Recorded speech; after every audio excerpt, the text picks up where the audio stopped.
We just saw that this specific test blew up. Let me show you one more time. So this is a test that is called list from DB that's going to be testing this list from DB method in our movies controller. Because there's a tight coupling with the database movie store DB context class. At this point, when I run this test, it's going to blow up on me. It is blowing up on me.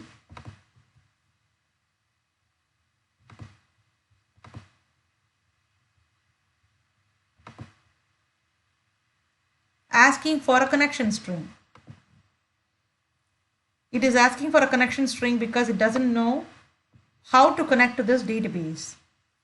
So one way to approach it is to provide all of that connection string and all the data that it needs so that it actually can query the database and send the results back to us. That is one option to do. In that case, this is truly not a unit test at that point. It becomes an integration test at that point. See? So that's the error that you're getting right now.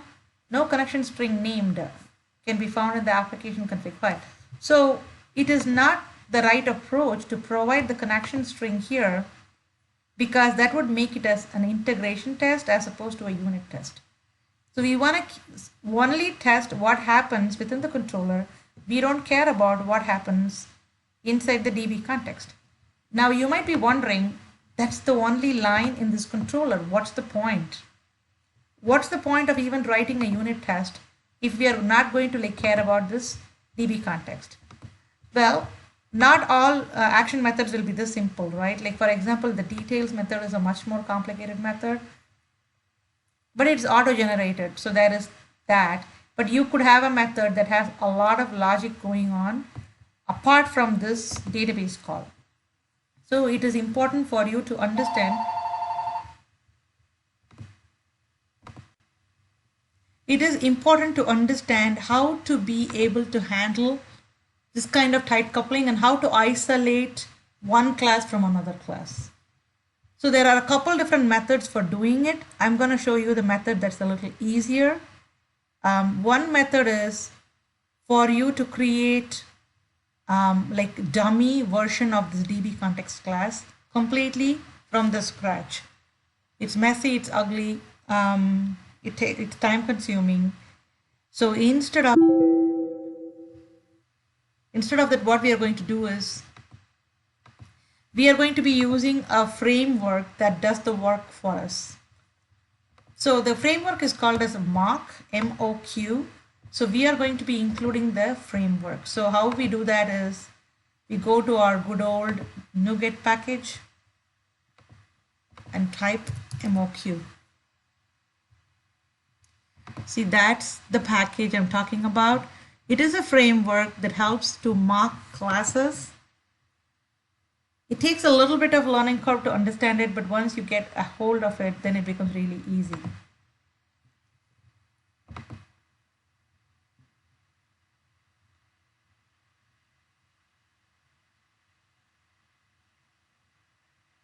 Okay, there's my package.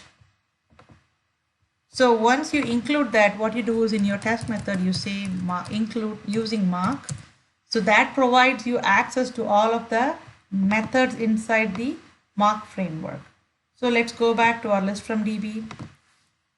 So what I have to do in the arrange part is like set up my Moq so that instead of the DB, anytime the database is referenced, instead of that, I am passing in the Moq class. Okay. So let's just do some code here.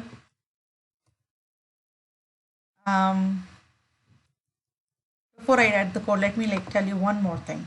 So let us say we have a Moq object here, Moq database here.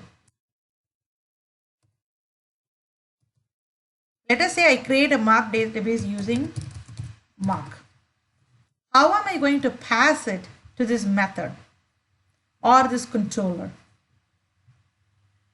How is that even possible? Let us first see how the database is getting created in our controller. Let's go and take a look. Here is the code that creates an instance of the movie store DB context for me. And then that DB object is being used all over the code, including our function, our action method here. So if it is all going to be happening within the controller, how do I pass a mock object to this controller? It's impossible. That is where we talk about dependency injection.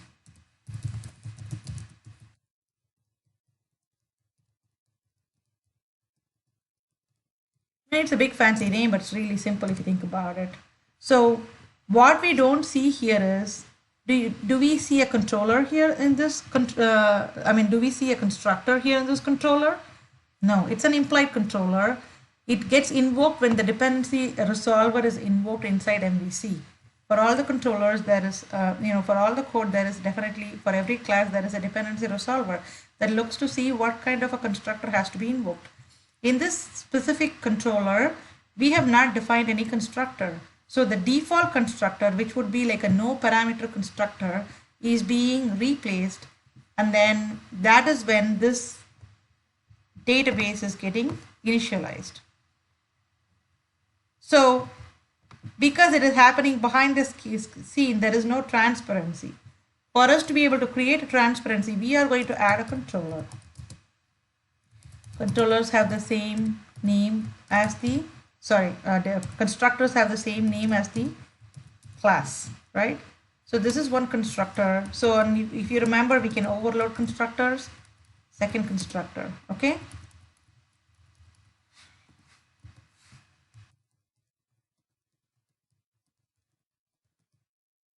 So we can't have two constructors with the same name. So what I'm going to do is, I'm going to create two constructors. One has no parameter, the other one takes a parameter. So we are trying to mark the DB context class. So if from the unit test I want to send a mark object, there should be a controller that can receive the mark object from me. The only requirement is that it should be of the type movie store DB context. Okay, so this guy will be used by the unit test. This guy will be used when the application is executed. So two different constructors will be used, but they will achieve the same outcome. But this constructor is the one that's going to make our life really simple. But there is nothing in it right now. So how we are going to modify this code is, so we are going to say that there is going to be an object called as DB in the controller. If no parameter is provided, I am going to say this is going to be new movie store database context. Very similar, right? They achieve the same goal in the end. In this case, when I send the database context, I just want you to like replace that with, I'm going to change the parameter because I don't want them to have the same name.